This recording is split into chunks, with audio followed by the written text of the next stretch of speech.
ബർക്കത്ത് കൊണ്ട് അല്ലാഹു തആല നമുക്കൊക്കെ നീക്കി തരുമാറാവട്ടെ. റബ്ബനാ തഖബ്ബൽ മിന്നാ ഇന്നക അൻതസ് സമീഉൽ അലീം വഗ്ഫിർ ലനാ വലിവാലിദീനാ യാ ഗാഫിറൽ മുദ്നിബീൻ. ബഹുമാനികളെ, നമ്മൾ ജീവിക്കുന്ന ലോകം വളരെ പ്രയാസകരമായ ഒരവസ്ഥയിലേക്ക് നീങ്ങിക്കൊണ്ടിരിക്കുന്ന ഒരു കാലഘട്ടമാണ്. എവിടെയും പ്രശ്നങ്ങളാണ്.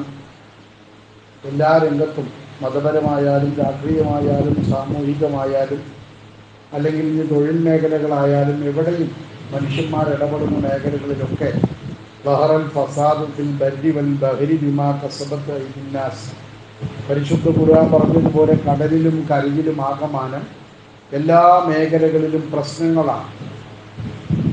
എല്ലാവരും പ്രശ്നങ്ങളുടെ പിന്നാലെ പായുകയുമാണ്. പുതിയ പ്രശ്നങ്ങൾ കണ്ടെത്താനും അത് പർവ്വതീകരിക്കാനും അതൊക്കെ വിവാദങ്ങളാക്കാനും തർക്കിക്കാനുമാണ് ജനങ്ങളിൽ ആകമാനം എല്ലാവർക്കും താല്പര്യം. അങ്ങനത്തെ ഒരു ലോകത്താണ് നമ്മൾ ഇന്ന് ജീവിക്കുന്നത്. എല്ലാ രംഗത്തും ഫിത്നയും ഫസാദും അനാവശ്യമായ തർക്കങ്ങളും വിവാദങ്ങളും ഇങ്ങനെ വ്യാപകമായിക്കൊണ്ടിരിക്കുന്ന ഒരു കാലഘട്ടമാണിത്. മഹാനായ പ്രവാചകർ സല്ലല്ലാഹു അലൈഹി വസല്ലമ തങ്ങൾ പറഞ്ഞൊരു ഹദീസിൽ കാണാം, സയഅതി അലാ ഉമ്മത്തി സമാൻ, എൻ്റെ സമുദായത്തിൽ ഒരു കാലം വരാൻ പോകുന്നുണ്ട്, ഇസ്ലാമി ഇല്ലസ്മുഹു. ആ കാലഘട്ടത്തിൽ ഇസ്ലാമിൻ്റെ പേരല്ലാതെ മറ്റൊന്നും അവശേഷിക്കാത്തൊരു കാലം. ഇസ്ലാമാണ്, മുസ്ലിങ്ങളാണ് എന്നൊക്കെ പറയുമെന്നല്ലാതെ ഇസ്ലാമിൻ്റെ സംസ്കാരമോ ഇസ്ലാമിൻ്റെ സദാചാരബോധമോ ഇസ്ലാമിൻ്റെ മറ്റു കാര്യങ്ങളോ പാലിക്കപ്പെടാത്തൊരു വിഭാഗമായി മനുഷ്യന്മാർ അധപ്പതിക്കുന്ന ഒരു കാലഘട്ടം വരുമെന്ന് പ്രവാചകർ സല്ലല്ലാഹു അലൈഹി വസല്ലമ തങ്ങൾ പഠിപ്പിക്കുന്നത് കാണാം. വലാ യബ്ഖാ മിനൽ ഖുർആനി ഇല്ലാ റസ്മുഹു. അതേപോലെ തന്നെ ഇസ്ലാമിൻ്റെ അടിസ്ഥാനമായ സ്വഭാവത്തിൻ്റെ, സംസ്കാരത്തിൻ്റെ, സദാചാരത്തിൻ്റെ മൂലക്കല്ലായ പരിശുദ്ധ ഖുർആൻ, ആ പരിശുദ്ധ ഖുർആന്റെ അക്ഷരങ്ങൾ അവശേഷിക്കും. അത് മാത്രമേ ഉണ്ടാവുള്ളൂ.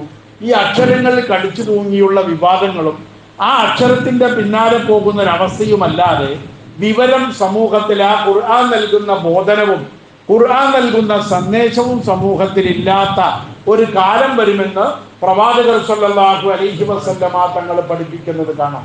അല്ലാഹുവിന്റെ റസൂൽ പറഞ്ഞു, സയഅതി അലന്നാസി സമാൻ ഖലീലുൽ ഫുഖഹാഉഹു കസീറുൻ ഖുറാഉഹു. ആ കാലഘട്ടത്തിൽ വിവരമുള്ള ആളുകൾ കുറവായിരിക്കും. ദീനീപരമായ വിഷയങ്ങളിൽ ഖണ്ഡിതമായ വിഷയം പറഞ്ഞു തരാനോ അല്ലെങ്കിൽ അത്തരം മസ്അലകളോ ഇബാദത്തിന്റെ കാര്യങ്ങളോ പറഞ്ഞു തരാനോ വിശദീകരിക്കാനോ പറ്റുന്ന ആളുകൾ ഇല്ലാത്തൊരു കാലമായി. പക്ഷേ കസീറുൻ ഖുറാഉഹു, ഖുർആൻ ഓതുന്ന കുറേ ആളുകൾ ഉണ്ടാവും. ഖുർആൻ ഓതാൻ ഒരുപാട് ആളുകൾ ഉണ്ടാവും. ഖുർആൻ ഓതാൻ ഒരു കുഴപ്പം അവർക്ക് ഉണ്ടാവില്ല. കസീറുൻ ഖുറാഉഹു, അവർ വായി പൊളിച്ചാൽ ഖുർആനാണ് ഓതുക. എല്ലാത്തിനും ഖുർആൻ. ആ ഖുർആൻ ഇങ്ങനെ വലിയ സംഭവമാക്കിയിട്ട് അത് മാത്രം അതിൻ്റെ ലിപികളും അതിൻ്റെ അക്ഷരങ്ങളും അതിൻ്റെ വാക്കുകളും ഖുർആൻ. ആ കാലഘട്ടത്തിൽ ഖുർആന്റെ ഹർഫുകൾ പാഠമാക്കപ്പെടുന്ന ഒരു കാലമാണ്. അതിലിപ്പോൾ ഹിഫ്ള് കോളേജുകൾ ഇങ്ങനെ പൊങ്ങുകയാണ് സമൂഹത്തിലാകമാനം. എല്ലാ നാട്ടിലും ഹിഫ്ള് കോളേജ്. അല്ലാഹുവിന്റെ റസൂൽ പ്രവചിച്ചതാണ് ഇതൊക്കെ. ഖുർആൻ മനഃപ്പാഠമാക്കും, ഖുർആന്റെ അക്ഷരങ്ങൾ മനഃപ്പാഠമാക്കപ്പെടും.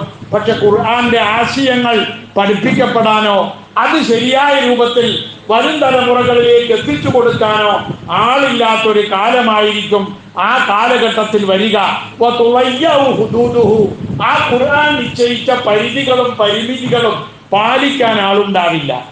അതിന് തയ്യാറാവാതെ അതിൻ്റെ അക്ഷരങ്ങൾ ഇങ്ങനെ തത്തമ്മേ പൂച്ച എന്ന് പറഞ്ഞതുപോലെ കാണാതെ പഠിച്ചിട്ട് 336 ദിവസം കൊണ്ട് കാണാ പഠിച്ചു, 366 ദിവസം കൊണ്ട് കാണാ പഠിച്ചു, 101 ദിവസം കൊണ്ട് കാണാ പഠിച്ചു മറ്റ് വലിയ പൊലിവാണ്. അങ്ങനത്തെ ഒരു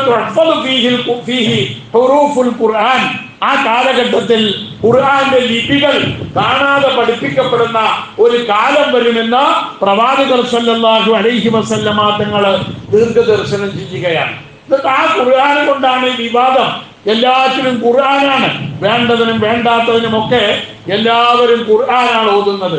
പരസ്പരം നമ്മുടെ വിവാദത്തിന്റെ മുഴുവൻ അടിത്തറ, സമുദായത്തിലെ വിവാദമായാലും സമുദായത്തിന്റെ പുറത്തുള്ള വിവാദമായാലും എല്ലാവർക്കും പറയാനുള്ളത് ഖുർആനാണ്, ഓതുന്നത് ഖുർആനാണ്. ഇതോ ഇന്നോ ഇന്നലെയോ തുടങ്ങിയതൊന്നുമല്ല. അള്ളാഹുവിന്റെ പ്രവാചകരുടെ കാലത്ത് തന്നെ ഇങ്ങനെ ഖുർആൻ കൊണ്ട് തർക്കിക്കുന്ന സ്വഭാവം സ്വഹാബത്തിൽ പ്രകടമായിട്ടുണ്ട്. അള്ളാഹുവിന്റെ പ്രവാചകർ പള്ളിയിലുണ്ടായിരുന്ന ഒരു സമയത്ത് പുറത്ത് സ്വഹാബാക്കൾ തർക്കിക്കുകയാണ്. ഒരാൾ പറയുന്നു ഖുർആനിൽ ഇങ്ങനെയല്ലേ ഉള്ളത്, അപ്പൊ മറ്റൊരാൾ പറയുന്നു ഖുർആനിൽ അങ്ങനെയല്ലേ ഉള്ളത്, വേറൊരു ഭാഗത്ത് ഖുർആനിൽ ഇങ്ങനെ ഉണ്ടല്ലോ എന്നൊക്കെ പലരും തർക്കിക്കുന്നത് കേട്ടുകൊണ്ടാണ് അള്ളാഹുവിന്റെ പ്രവാചകർ പള്ളിയിൽ നിന്ന് പുറത്തു വന്നത്. എന്നിട്ട് അള്ളാഹുവിന്റെ റസൂല് പറഞ്ഞു, ബിഹാദാ ഉമിർത്തും, നിങ്ങളോട് ഇതാണോ കൽപ്പിക്കപ്പെട്ടത്? ഈ ഖുർആന്റെ അക്ഷരങ്ങളും ലിപികളും വെച്ചിട്ട് തർക്കിക്കാനും നിങ്ങൾക്ക് മനസ്സിലാകുന്നത് അള്ളാഹുവിന്റെ ദീനിന്റെ പേരിൽ കെട്ടിയേൽപ്പിക്കുവാനുമാണോ നിങ്ങളോട് കൽപ്പിക്കപ്പെട്ടത്?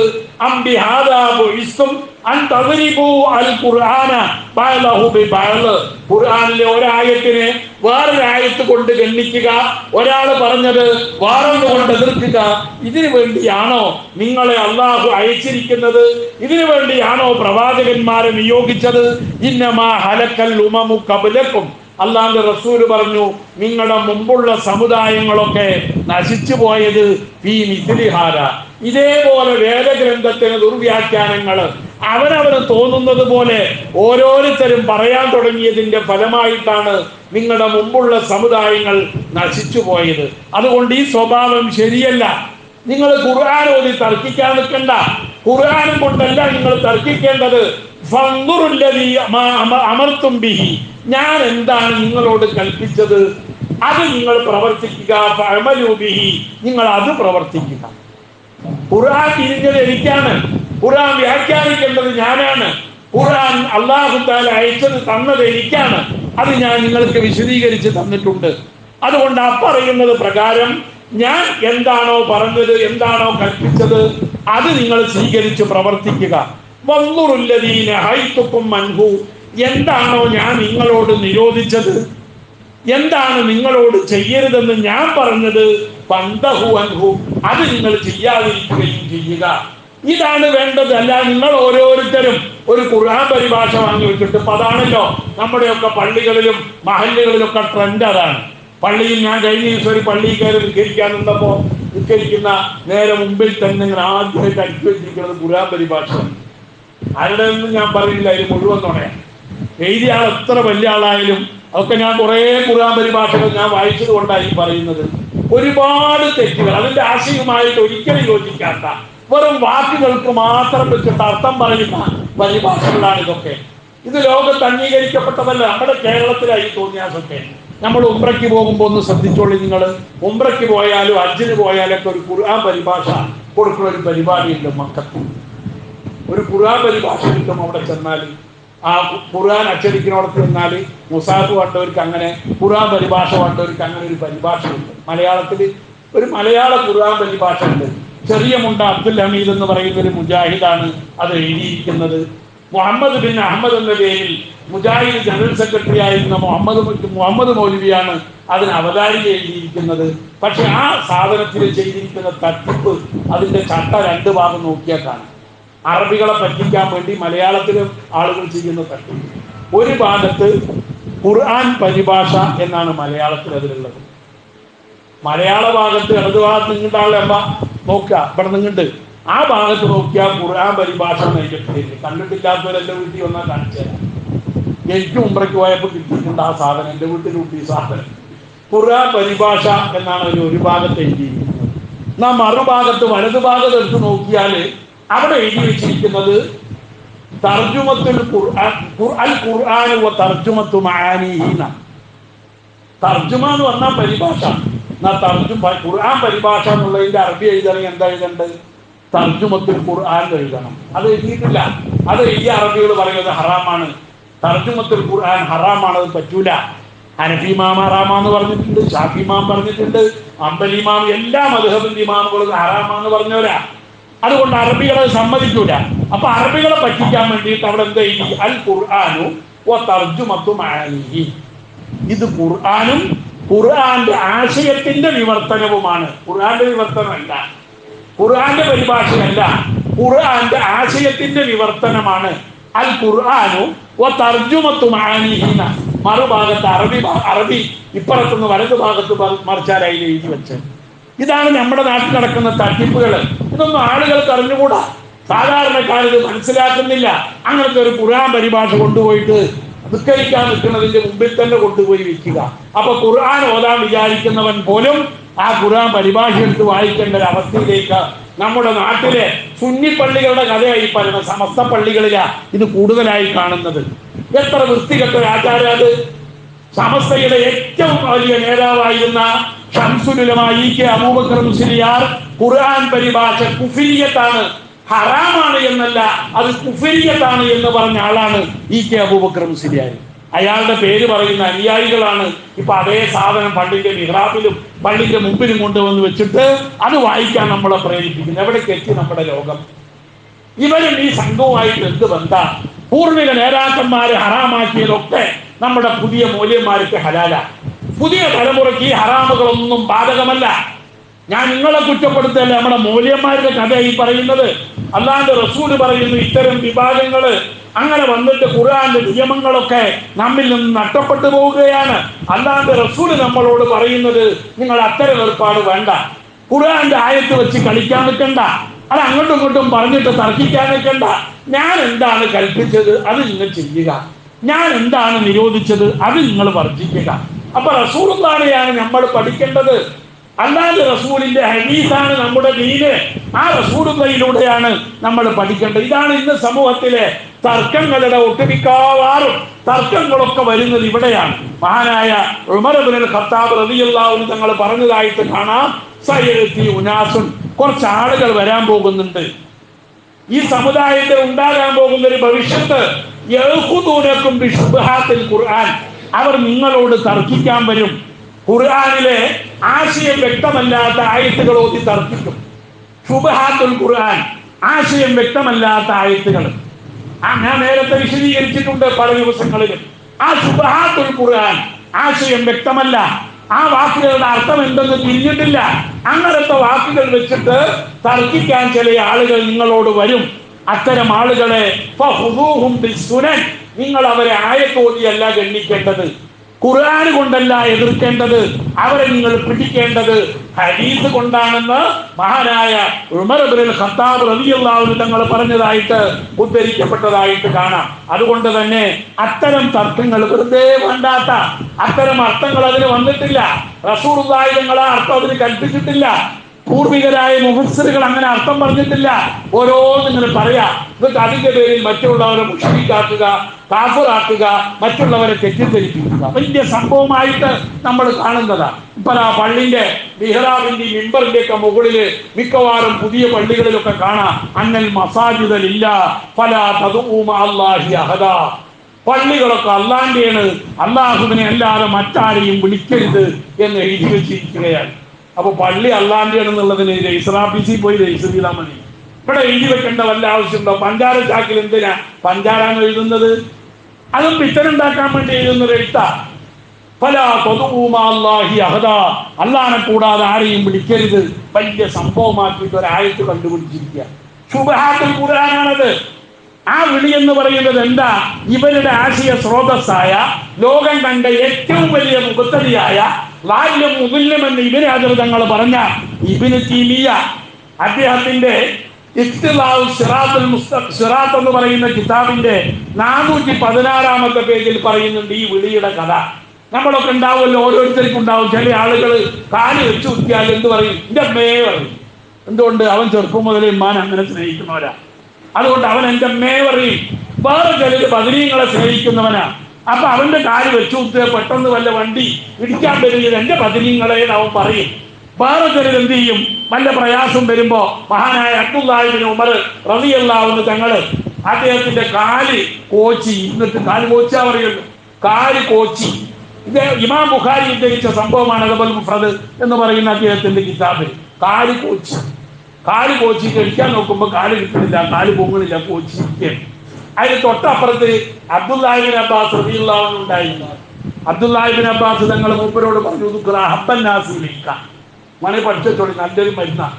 കാല് കോച്ചിയാൽ പെട്ടെന്ന് ആ കോച്ചലിൽ നിന്ന് രക്ഷപ്പെടാനുള്ള മാർഗം ഇബ്നു അബ്ബാസ് റളിയല്ലാഹു അൻഹു തങ്ങൾ ആരോട് പറഞ്ഞു? മഹാനായ ഇബ്നു ഉമർ റളിയല്ലാഹു അൻഹു തങ്ങളോട് പറഞ്ഞു കൊടുക്കുക, ഉദ്കുർ അഹബ്ബൻ നാസിലേക്ക്, നിനക്ക് ഏറ്റവും ഇഷ്ടപ്പെട്ട ആളെ പേര് പറഞ്ഞാൽ മതി മാറുമ്പോൾ. നിന്റെ അമ്മയാണെങ്കിൽ അമ്മ, റസൂലുള്ളയാണെങ്കിൽ റസൂലുള്ള, അല്ലെങ്കിൽ ആരാ വെച്ചാൽ അവരുടെ പേര് പറഞ്ഞാൽ മതി, ആ കോൺസെപ്റ്റ് മാറും എന്ന് ആര് പറഞ്ഞു? ഇബ്നു അബ്ബാസ് തങ്ങൾ പറഞ്ഞു. അതിന് ഉടനെ മഹാനായ അബ്ദുല്ലാഹി ഇബ്നു ഉമർ തങ്ങൾ പറഞ്ഞു, യാ മുഹമ്മദ്. ഇത് പറഞ്ഞ ഉടനെ യാ മുഹമ്മദ്, മുഹമ്മദ് നബിയേ ഒരു വിളിയ മഹാനായ ഇബ്നു ഉമർ തങ്ങൾ. അതോടൊക്കെ മൂപ്പരുടെ കാലിന്റെ പോച്ചൽ മാറി. ഈ സംഭവം ഒരുപാട് കിതാബുകളിൽ ഉദ്ധരിച്ചിട്ടുണ്ട്. ഇമാം ബുഖാരി അദ്ദേഹത്തിന്റെ അദബുൽ മുഫ്രദിൽ ഉദ്ധരിച്ചതായിട്ട് കാണാം. ഞാൻ കണ്ടതിങ്ങനെ പറയാം, അതെന്റെ വീട്ടിലുള്ള കിതാബാണ്, എന്റെ കൈവശമുള്ള കിതാബാണ്. ഇബ്നു സുന്നി ഉദ്ധരിച്ചിട്ടുണ്ട്, വേറെ പല ഹദീസിന്റെ കിതാബുകളിലും ഉദ്ധരിക്കപ്പെട്ട ഹദീസ്. ഇതെല്ലാവരും ചെയ്യുന്നൊരു പരിപാടിയാണ്. കാല് കോച്ചുമ്പോൾ എൻ്റെ അമ്മയെ പറയും, ബുധനാർ എൻ്റെ അമ്മയെ പറയും, അല്ലെങ്കിൽ ചിലർ ബദരീങ്ങളെ പറയും, അല്ലെങ്കിൽ ചിലർ മൊയ്യീൻ ശൈഖയെ പറയും. ഓരോരുത്തര് ആരുടെയെങ്കിലും പേര് പറയുക എന്നുള്ളത് മനുഷ്യന്റെ സ്വഭാവമാണ്. ഇതിനെപ്പറ്റി ഇബ്നു തീമിയ അദ്ദേഹത്തിന്റെ ഇഖ്തിസാഉ സിറാത്തിൽ തന്നെ പറയുന്നത് കാണാം. അദ്ദേഹം പറയുന്നു, ഇങ്ങനെ ഒരാൾ യാ മുഹമ്മദ് യാ നബിയല്ലാഹ്, യാ മുഹമ്മദ് യാ നബിയല്ലാഹ് എന്ന് പറയുന്ന ഒരു വിളി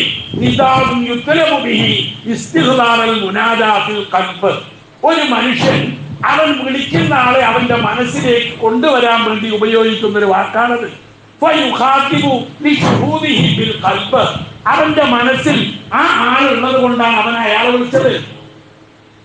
അവന്റെ മനസ്സിൽ ആരുണ്ട്? ഉമ്മയാണെങ്കിൽ ഉമ്മണ്ട്, റസൂലുള്ളയാണെങ്കിൽ റസൂലുണ്ട്, ബദരീങ്ങളാണെങ്കിൽ ബദരീങ്ങളുണ്ട്, അല്ലെങ്കിൽ വേറെ ആരെയാണ് വിളിച്ചെങ്കിൽ ആ വിളിക്കുന്ന ആൾ അവന്റെ ഉള്ളിലുണ്ട്.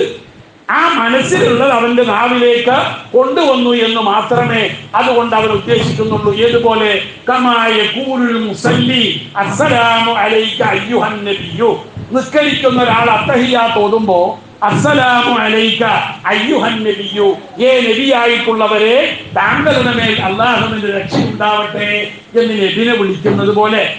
ഇത്രയേ ഉള്ളൂ ഈ വിളിയുടെ കഥ. വൽ ഇൻസാനു യഫ്അലു മിസ്ല ഹാദാ കസീറൻ, മനുഷ്യന്മാർ ഇത് ധാരാളമായി ചെയ്യാറുണ്ട്. ഇതാരും ഒരു തെറ്റായിട്ട് ഹറാമായിട്ട് ശിർക്കായിട്ട് കുഫറായിട്ട് ആരും കാണാറില്ല എന്ന് ആരാ പറയും? ഇബ്നു തീമിയ അദ്ദേഹത്തിന്റെ ഇഖ്തിസാഉ സിറാത്തിന്റെ 416-ാമത്തെ പേജിൽ രേഖപ്പെടുത്തുന്നത് കാണാം. പക്ഷെ നമുക്കിന്ന് അതിന്റെ പേരിൽ കുറെ ആളുകൾ ശിർക്കാക്കുക. ബദരീങ്ങളെ വിളിച്ചു, മുയ്യിനെ വിളിച്ചു, ഉമ്മാനെ വിളിച്ചു, എന്ത് വിളിച്ചാലും ഒക്കെ ശിർക്കായി പോകുന്നൊരവസ്ഥ. ഇത് എവിടെ ശിർക്കിനാ? എന്ത് ശിർക്കിനാ? സുബ്ഹാത്തുൽ ഖുർആനാണ്. അതാ റസൂലുള്ളാഹി തങ്ങള് മഹാനായ ഉമർ ഫാറൂഖ് തങ്ങള് പറഞ്ഞ അത്തരം ആളുകളെ നിങ്ങൾ ഇത്തരം സ്വഭാവക്കാരെ അവരെ ഹദീസ് കൊണ്ടാണ് പിടിക്കേണ്ടത് എന്ന് പറഞ്ഞത് അതുകൊണ്ടാണ്. ചുരുക്കത്തിൽ നമ്മൾ പറഞ്ഞു വന്നത് ഇത്തരം സ്വഭാവം നമ്മുടെ സമൂഹത്തിൽ ഇന്ന് വ്യാപകമാക്കുക. വേണ്ടാത്ത തർക്കങ്ങൾ. എന്തിനാ തർക്കിക്കുന്നവർക്കും അറിഞ്ഞൂടാ, മറുപടി പറയുന്നവർക്കും അറിഞ്ഞൂടാ, വെറുതെ തർക്കം തന്നെ.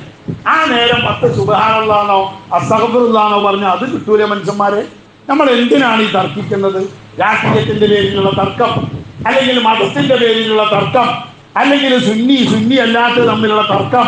ഈ തർക്കത്തിൽ എന്ത് ഖൈറാണുള്ളത്? തനിച്ച ജാഹിലിയത്താണ് ഇതിലൂടെ നമ്മുടെ സമൂഹത്തിലേക്ക് കൊണ്ട് ചെലുത്തപ്പെടുന്നത്. കാരണം ഈ വിവരമുള്ളവരല്ല ഈ തർക്കത്തിൽ ഇടപെടുന്നത്.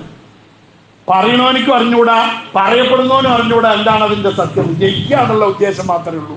അതിനുവേണ്ടി എന്ത് നുണയും ആരും പറയുന്നൊരവസ്ഥയിലേക്ക് ലോകം എത്തിയിരിക്കുന്നു. നമ്മൾ സൂക്ഷിക്കുക. അതുകൊണ്ടാണ് റസൂലുള്ളാഹി തങ്ങൾ പറഞ്ഞത് വലാ യബ്ഖാ മിനൽ ഖുർആനി ഇല്ലാ റസ്മുഹു, ആ ഖുർആന്റെ അക്ഷരങ്ങളിൽ പിടിച്ച് തൂങ്ങിയുള്ള ദീനല്ലാതെ വേറൊന്നും അവർക്കില്ല. മസാജിദുഹും ആമിറ, അവരുടെ പള്ളികൾ വലിയ വലിയ പള്ളികൾ, അണ്ടാലിക്കപ്പെടുന്ന പള്ളികൾ അവർക്കുണ്ടാവും. അതിലിപ്പോ തർക്ക. ഇപ്പൊ ഒരു മൗലിയിൽ വലിയ സംഭവമാക്കിയിട്ട് ഒരുപാട് ആളുകൾ ഓരോ മൗലിയന്മാർ ഇപ്പൊ അങ്ങനെയുണ്ട്. ഈ സോഷ്യൽ മീഡിയ ഇറങ്ങിയതോടുകൂടെ ഏത് മൗലിയനിക്കും മൊബൈലിന്റെ വീഡിയോ പിടിച്ചിട്ട് അങ്ങ് ഇടുക, എന്നിട്ട് അത് വേണ്ടതോ വേണ്ടാത്തോ എല്ലാവരും ഷെയർ ചെയ്യുക. ഈ വലിയ കണ്ടുപിടുത്തം എന്നും പറഞ്ഞിട്ട് ഷെയർ ചെയ്യുക. പള്ളി കമ്മിറ്റിക്കാർ പള്ളി ഭാരവാഹികൾ എന്നെഴുതുന്നു. അത് തെറ്റാണ്. പള്ളി ഭാരവാഹികളല്ല, പള്ളി പരിപാലകന്മാരാണ്. ഭാരവാഹികൾ എന്ന് അവർ എഴുതാൻ പാടില്ല. അവർ പള്ളി പരിപാലകന്മാരാണ്. അവർ മൂല്യം കണ്ടുപിടിച്ച വലിയ കണ്ടുപിടുത്തപ്പോൾ എത്താപ്പതിൽ ഈ തർക്കത്തിൽ എന്ത് ഹൈറാണുള്ളത്? വല്ല കോണോ ഇതുണ്ടോ? ആരായാലും പള്ളി പരിപാലിക്കേണ്ട സത്യത്തിൽ ആരാ? ഞാൻ നിങ്ങൾ പഠിക്കാൻ വേണ്ടി പറയാം. പള്ളി പരിപാലിക്കേണ്ടത് ആരാ? പള്ളിയിൽ നെജസ് കണ്ടു അല്ലെങ്കിൽ എന്റെ കാട്ടം കണ്ടാൽ നിൽക്കേണ്ടത് ആരാ? പള്ളി കമ്മിറ്റിക്കാരൊന്നുമല്ല, കണ്ടാളാരാ വെച്ചാൽ അവരാണ്. അതിൽ 1-ാം സ്ഥാനം വരിക പള്ളിയിലെ മോചേരി മുക്കുരിയല്ല, 3-ാം സ്ഥാനം വേറെ വീട്ടിൽ വരും. പള്ളിയിൽ തന്നെ ജീവിക്കുന്ന മനുഷ്യന്മാർക്ക് ഇല്ലാത്ത ബാധ്യത ഒരിക്കലും കമ്മിറ്റിക്കാർക്ക് വരില്ല. കമ്മിറ്റിക്കാർ എപ്പോഴെങ്കിലും പള്ളിയിൽ വരുന്ന ആളുകളാണ്. പള്ളി വൃത്തിയായി സൂക്ഷിക്കുക, പള്ളിയിൽ അണ്ടാതിക്കപ്പെടുക, പള്ളിയുടെ കാര്യങ്ങൾ ശ്രദ്ധിക്കുക. അത് മോലേര് മുക്രി ചെയ്യേണ്ട പണിയാണ്, കമ്മിറ്റിക്കാർ ചെയ്യേണ്ട പണിയല്ല. എവിടെ നിന്നാണ് ഇത് നമുക്ക് കിട്ടുന്ന അറിഞ്ഞുകൂടാ. മോലേന്മാരിപ്പം അങ്ങോട്ട് കമ്മിറ്റിക്കാരെ കുറ്റപ്പെടുത്തുക, എന്നിട്ട് അവരെ കുറെ അങ്ങോട്ട് പറഞ്ഞ് അവർക്ക് സമാധാനം കിട്ടുന്നിടത്തോളം.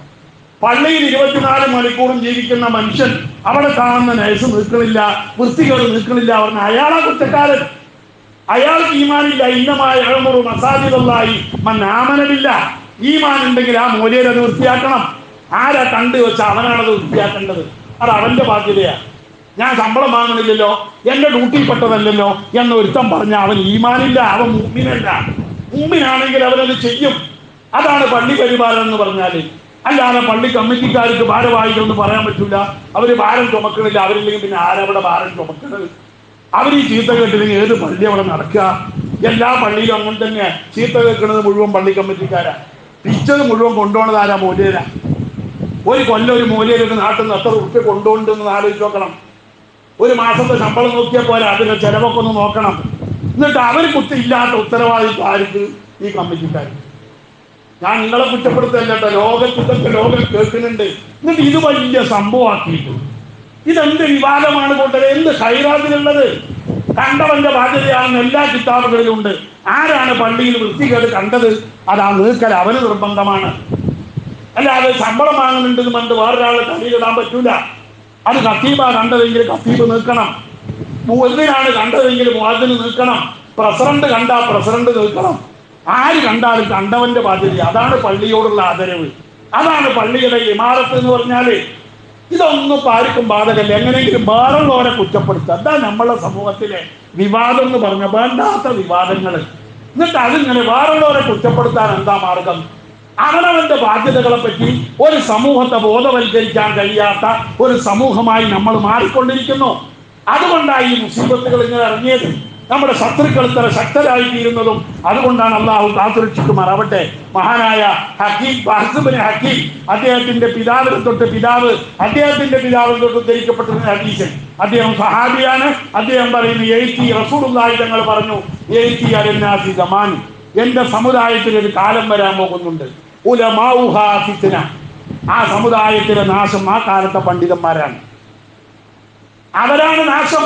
അവരിന്ന് എത്ര ഗ്രൂപ്പുകളാ, എന്തൊക്കെ തർക്കങ്ങളാ, എന്തൊക്കെ വിവാദങ്ങളാ. അവരുണ്ടാക്കാത്ത വല്ല ഫിത്നയും ഇവിടെ ഉണ്ടോ? ഈ സമൂഹത്തെ ഛിന്ന ഭിന്നമാക്കി, സമൂഹത്തെ പല ഗ്രൂപ്പുകളാക്കി തിരിച്ച് പരസ്പരം കണ്ടാമുണ്ടാ പോലും പറ്റാത്ത വിധത്തിൽ മൗലവിമാര് തന്നെ കണ്ടാമുണ്ടുന്നില്ല, സലാം പറയുന്നില്ല. കാരണം അവൻ എന്റെ ഗ്രൂപ്പല്ല. അവരിട്ടിരിക്കുന്ന കുപ്പായം എന്റെ ഗ്രൂപ്പിന്റെ ജുബ്ബയല്ല, അതുകൊണ്ട് അവനോട് സലാം പറയില്ല, അവന്റെ മുഖത്തേക്ക് നോക്കൂല എന്ന് മൗലവിമാര് വിചാരിക്കുന്ന അവസ്ഥ.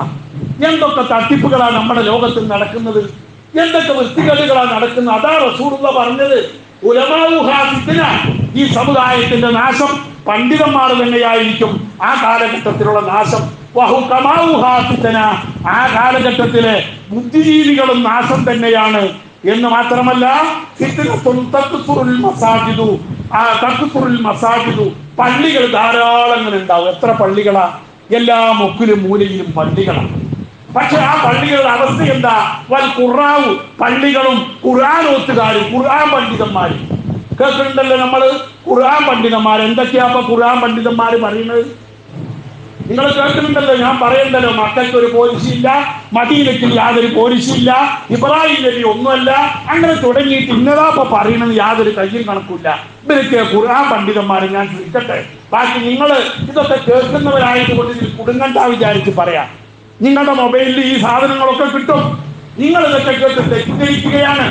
സമൂഹത്തിൽ ഇതിൽ നമ്മൾ ആരും ഇതിന് ഉത്തരവാദികളല്ല.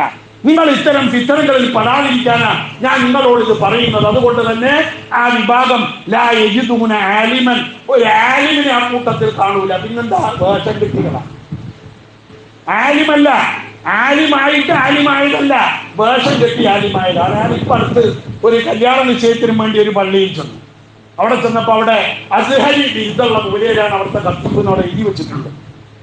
പേരിന്റെ കൂട്ടത്തിൽ അസ്ഹരി എന്നുണ്ട്. ഞാൻ മനസ്സിലാക്കി വെച്ചത് ഈ അസ്ഹരി എന്ന് പറഞ്ഞാല് ഈജിപ്തിലെ കൈറോ യൂണിവേഴ്സിറ്റിയിൽ പോയി പഠിച്ചു വരുന്ന ആളുകൾക്കാണ് അസ്ഹരി എന്ന് പറയാനാ ഞാൻ പഠിച്ചു വെച്ചത്, മനസ്സിലാക്കിയത്.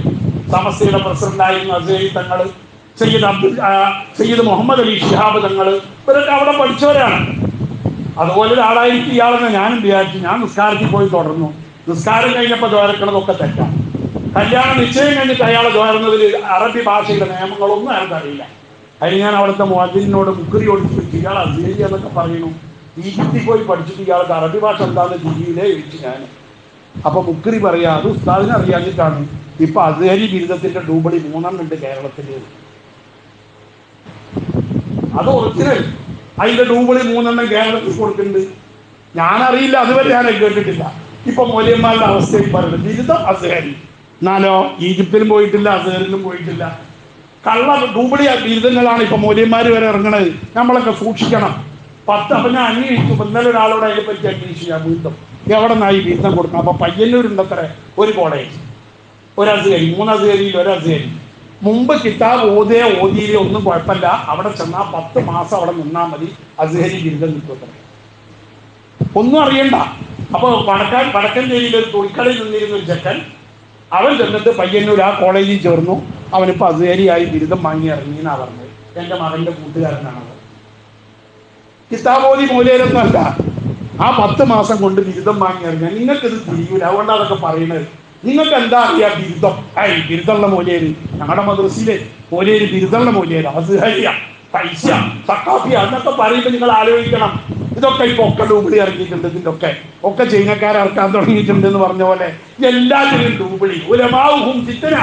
അല്ലാണ്ട് റസൂല് പറഞ്ഞ പോലെ ആ സമൂഹത്തിലെ ഉലമാക്കൾ ഫിത്നകളാണ്. ഒരു ആലിമിനെ അക്കൂട്ടത്തിൽ നിനക്ക് തെരഞ്ഞാൽ കിട്ടൂല എന്ന് റസൂലുള്ളാഹി തങ്ങൾ പറഞ്ഞ ഹദീസ് അബൂനായി ഉദ്ധരിച്ചതായിട്ട് കാണാം. അങ്ങനത്തെ വേഷം കെട്ടികളുടെ ലോകമായി മാറി. അല്ലാണ്ട് റസൂല് പറഞ്ഞു, സതകൂനു ഫീ ഉമ്മത്തി ഇഖ്തിലാഫുൻ വഫുർഖത്തുൻ വഖൗമുൻ യുഹ്സിനൂനൽ ഖുർആന. അല്ലാണ്ട് റസൂല് പറഞ്ഞു, തർക്കം, ഇത്തരം വിവാദങ്ങൾ വ്യാപകമായി സമൂഹത്തിൽ ഉണ്ടാവും. അതിന്റെ പേരിൽ ഭിന്നിപ്പുണ്ടാവും. എന്നിട്ട് ആളുകൾ ഓതും ഖുർആൻ. എല്ലാവരും ഖുർആൻ ഓതുന്ന ആളുകളാണ് യുഹ്സിനൂനൽ ഖുർആന. നല്ല ചൊറുക്കിൽ ഖുർആൻ ഓതും. അവര് നല്ല രസത്തിൽ ഖുർആൻ ഓതുന്ന ആളുകളാണ് അക്കൂട്ടർ. അനസ് റളിയല്ലാഹു അൻഹു നിങ്ങൾ വഴിക്ക് ഉദ്ധരിക്കപ്പെട്ട വളരെ പ്രസിദ്ധമായ ഒരു ഹദീസാണ്. വയുസിഊനൽ ഫിഇല വൽ അമല. അവർ ചെയ്യുന്ന അമലുകളും അവർ ചെയ്യുന്ന ഇബാദത്തുകളും ഒക്കെ കേടാം. ഇബാദത്തുകളുടെ ഷർത്തുകളും ഫർളുകളും പാലിക്കപ്പെടുന്നില്ല. ഹറാമും ഹലാലും അവർക്ക് അറിഞ്ഞുകൂടാ. ഇബാദത്ത് എങ്ങനെയെന്ന് അവർക്ക് അറിഞ്ഞുകൂടാ. ഇബാദത്തൊക്കെ കേടാം. അവർ ചെയ്യുന്ന ഇബാദത്തുകൾ മുഴുവൻ അവർ കേടുവരുത്തി. ദുആയായാലും നിക്കാഹ് പോലും എത്രത്തോളം. ഞാൻ ഇപ്പൊ അടുത്ത് പാലക്കാട് ടൗണിലെ ഏറ്റവും പ്രധാനപ്പെട്ട ഒരു പള്ളിയിൽ നിക്കാഹിന് പോയി. ഞാൻ നിക്കാഹിന് ചെന്നപ്പോ അവിടെ നിക്കാഹിന്റെ സീറ പറഞ്ഞു കൊടുക്കുന്നത് കേട്ടപ്പോൾ എനിക്ക് വല്ലാത്ത സങ്കടം തോന്നി. ഞാൻ ഒരാളോട്, അവിടെ കമ്മിറ്റിയിൽപ്പെട്ട ഒരാളോട് പറഞ്ഞു, ആ മൂല്യന്മാരിന് അതായത് പഠിക്കുന്ന എനിക്ക് തോന്നുന്നില്ല. ആ പാണക്കാത്ത തങ്ങന്മാർ നിക്കാഹ് നടത്തുമ്പോൾ പറയുന്നൊരു സീറുണ്ട്, അത് പഠിക്കാൻ പറയും മൂല്യന്മാരോട്. പണ്ട് ഏതോ കാലത്ത് ഏതോ പറഞ്ഞു വന്നിരുന്ന വാക്ക് എന്താ ഈ പറയുന്നത്, എന്താണ് ഇതിന്റെ അർത്ഥം? മൂല്യന്മാർ ആലോചിക്കണില്ല. നിക്കാഹിന്റെ സീറ പറഞ്ഞു കൊടുക്കുക. എന്നിട്ടോ നിക്കാഹിന്റെ നിയമം നിങ്ങളൊന്ന് അറിയണം. ഈ നിക്കാഹിന് സീറ പറഞ്ഞു കൊടുക്കുമ്പോൾ ഗബ്ബജിത്തുക്ക ബിന്ദി പാത്തുക്കുട്ടി ബി മാരി ഹാദൽ ഹരി മിനൽ റഹബി എന്ന് പറഞ്ഞിട്ട് വാപ്പ പറഞ്ഞാൽ, ആ പുയ്യാപ്പള കബിൽത്തു എന്ന് പറയുന്നതിന്റെ മുമ്പ് ഇടയിലൊരു വാക്ക് വന്നാൽ ആ നിക്കാഹ് ശരിയായിട്ടില്ല. ഈജാബും കബൂലിന്റെ ഇടയിൽ ഫസ്ല് വരാൻ പാടില്ല എന്ന് നിയമമാണ്. അതിന്റെ ഇടയിൽ ഒരു 2-3 മിനിറ്റ് കഴിഞ്ഞിട്ട് അവസാനം പറയുന്നത് ഞാൻ സ്വീകരിച്ചു. പിന്നെ എങ്ങനെ ഈ നിക്കാഹ് ശരിയാകുക? ആ നിക്കാഹിൽ പോയി ഇരുന്ന മൂല്യരായ ഞാനടക്കം കുറ്റക്കാരനാണ്. എനിക്കത് തടയാൻ കഴിയില്ല. ഇത് ഇന്ന് ലോകത്തെ വലിയ ഫിത്നയായി മാറും. ഒരു നിക്കാഹ് പോലും ഇബാദത്തുകൾ മുഴുവൻ ഫിത്നയാക്കി. ഒരു ജുമായോ ഒരു ജമാഅത്തോ ഒരു നിക്കാഹോ എല്ലാ ഇബാദത്തുകളും ഈ വിവരമില്ലാത്ത കുറെ മൂല്യന്മാര്, ഫിഖ് തിരിയാത്ത, അതിന്റെ പഠിക്കേണ്ട രൂപത്തിൽ പഠിക്കാത്ത, ഉസ്താദുമാരിൽ നിന്ന് നേരിട്ട് പഠിക്കാത്ത, മൂക്കാതെ പഴുത്ത കുറെ മൂല്യന്മാർ. അങ്ങനെ നമുക്ക് പറയാം, എപ്പോൾ കിട്ടുന്ന മാങ്ങ പോലെ. മൂത്ത് പഴുത്തതല്ലല്ലോ, അത് കാർബണോ എന്തൊക്കെ ഇട്ട് പഴുപ്പിച്ച മാങ്ങിയ എന്നതുപോലെ. അപ്പൊ മൂല്യന്മാര് മൂത്തിട്ടില്ല, മൂക്കണതിന് മുമ്പ് പഴുപ്പിച്ചതാ. ഇവരെ തുടർന്ന് നിസ്കാരം തന്നെ ശരിയാവില്ല. അവർക്ക് നിസ്കരിക്കാൻ അറിയില്ല. ചെറുപ്പം പറഞ്ഞു അവർ പഠിച്ചിട്ടില്ല. എന്ത് അബദ്ധം നമ്മൾ ലോകത്ത് നിന്ന് കാണുന്നത്. എന്നിട്ട് നമ്മൾ കയറുന്നാൽ അള്ളാഹു സ്വീകരിച്ചെങ്കിലേ അത്ഭുതമുള്ള മുഅ്മിനുകളെ. അതുകൊണ്ട് ഞാൻ ചുരുക്കട്ടെ. അള്ളാഹുന്റെ റസൂല് പറഞ്ഞു, ഹും ശർറുൽ ഖൽഖി വൽ ഖലീഖത്തി. അള്ളാഹുന്റെ പടപ്പുകളിൽ ഏറ്റവും ബടക്കായ കടപ്പുകൾ അത്തരം മൂല്യന്മാരാണ്, ഉലമാക്കളാണ് എന്ന് റസൂലുള്ളാഹി തങ്ങൾ പറഞ്ഞ ഹദീസ് അനസ് റളിയല്ലാഹു അൻഹു തങ്ങൾ വഴിക്ക് ഉദ്ധരിക്കപ്പെട്ടതായിട്ട് കാണാം. ഉലമാഉഹും ശർറു മൻ തഹത ഹദീഹി സമാൽ. അല്ലാഹുവിന്റെ റസൂൽ പറഞ്ഞു, ആ കാലഘട്ടത്തിലെ പണ്ഡിതന്മാർ ആകാശത്തിന്റെ ചുവട്ടിലെ ഏറ്റവും നികൃഷ്ട ജീവികൾ ഈ മൂല്യന്മാരായിരിക്കുമെന്ന് അല്ലാഹുവിന്റെ റസൂൽ പറഞ്ഞ ഹദീസുണ്ട്. ഇത് നിങ്ങൾ അറിയാതെ പോകരുത്. നിങ്ങൾക്കൊക്കെ ഒരു ധാരണ ഉണ്ട്, മോലേരല്ലേ പറഞ്ഞത്, മോലേരല്ലേ ചെയ്തത്, എന്നാ പിന്നെ അതൊക്കെ ശരിയല്ലേ എന്ന ധാരണ തിരുത്തണം. നന്നായി അന്വേഷിച്ച് പഠിച്ചിട്ട് ചെയ്താൽ മതി. അല്ലാതെ ഇബാദത്തുകൾ ശരിയാക്കാൻ കഴിയില്ല. നമ്മൾ ചെയ്യുന്ന പല ഇബാദത്തുകളും ഈ നിലയിൽ കേടുവരുത്തപ്പെട്ടുകൊണ്ടിരിക്കുകയാണ്. സല്ലത്തുൽ ആലിം, സല്ലത്തുൽ ആലിം, സല്ലത്തുൽ ആലം. ഒരു ആലിമ് പഴയ്ക്കുക എന്നത് അത് ലോകത്തിന്റെ പഴവാണ് എന്ന് പണ്ഡിതന്മാര് പണ്ടേ പറഞ്ഞത്. അതുകൊണ്ടാണ് ലോകം മുഴുവൻ പഴയ്ക്കുകയാണ്. ആളുകളുടെ വിചാരം അങ്ങനെയാണ്, ഞങ്ങളുടെ ഖത്തീബ് വളരെ ഉസാറാ, ഞങ്ങളുടെ ഖത്തീബ് നല്ല വിവരമുള്ള ആളാ എന്നാണ് എല്ലാ മഹല്ലുകാരും പറയാറ്. ആ ധാരണ ശരിയല്ല. ദീൻ എന്ന് പറയുന്നത് നമ്മൾ ശരിക്കും മനസ്സിലാക്കി വെക്കണം. ഈ മൗലവിമാരെയും ഈ പാർട്ടിക്കാരെയും ഈ സംഘടനക്കാരെയും കണ്ടിട്ട് ദീനും ഇബാദത്ത് കൊണ്ടു നടന്നാൽ മഹ്ശറിലെത്തുമ്പോൾ നമ്മുടെ കാര്യം അധോഗതിയാകും. അള്ളാഹു കാത്തുരക്ഷിക്കുമാറാവട്ടെ. അതുകൊണ്ടാണ് പരിശുദ്ധ ഖുർആൻ പറയുന്നത്, വത്തഖൂ ഫിത്നതൻ ലാ തുസീബന്നല്ലദീന ളലമൂ മിൻകും ഖാസ്സ. ഖുർആൻ പറഞ്ഞു, നിങ്ങൾ നാശം പേടിക്കുക. ആ നാശം അക്രമികളെ മാത്രമല്ല പിടികൂടുക, തെമ്മാടികളെ മാത്രമല്ല പിടികൂടുക. നിങ്ങൾ എത്ര നന്മ ചെയ്താലും ഈ പാപികൾ അധികരിക്കുമ്പോ, തെമ്മാടിത്തരം അധികരിക്കുമ്പോ, ഈ ദീനിന്റെ നിയമങ്ങളിൽ ആളുകൾ വഴുതി പോകുമ്പോ അള്ളാഹുവിന്റെ അദാബ് ഇറങ്ങും. ആ അദാബ് നമ്മളെ ആകമാനം പിടികൂടുകയും ചെയ്യും. അള്ളാഹു കാത്തുരക്ഷിക്കുമാറാവട്ടെ. വാഹൃദ